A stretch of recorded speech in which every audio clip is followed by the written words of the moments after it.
Information surprenante et choquante, l'idée que la maison dans laquelle vivait Delphine Jubilard puisse rapporter gros a fait surface dans un dossier du Figaro publié en ce mois de juillet 2022. Mais elle est encore plus stupéfiante qu'elle vient de la mère de Cédric, mari de la disparue du Tarn et présumé coupable actuellement en détention provisoire au sein de la prison de Cesse près de Toulouse.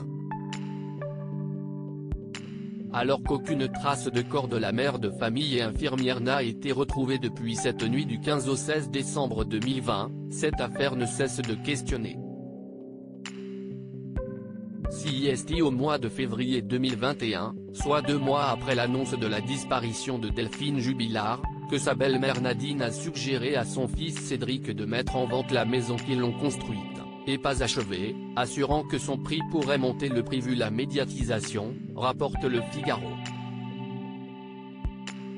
Le quotidien ajoute que selon elle, des gens seraient bien contents d'acheter cette maison où il s'est potentiellement passé quelque chose. Des déclarations consternantes au regard de la gravité de la situation et le désarroi de ses proches, à commencer par les 2 enfants du couple, Louis et Elia, âgés respectivement de 6 ans et 1 an et demi à l'époque des faits. Très fusionnelle avec son fils, elle avait aussi accepté auparavant de jouer le jeu dangereux que son fils lui avait imposé, elle l'avait couvert quand Delphine a réalisé que celui dont elle voulait divorcer la surveillait avec une application de géolocalisation. Si les propos et les agissements de la mère de Cédric choquent aujourd'hui, elle a pris du recul sur l'affaire après plus d'1 an et demi d'enquête.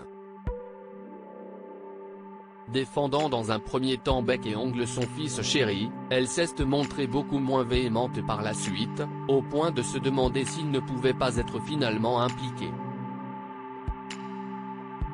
Elle a été chamboulée par les éléments de l'enquête que lui ont exposés les gendarmes. Elle en est ressortie complètement chavirée.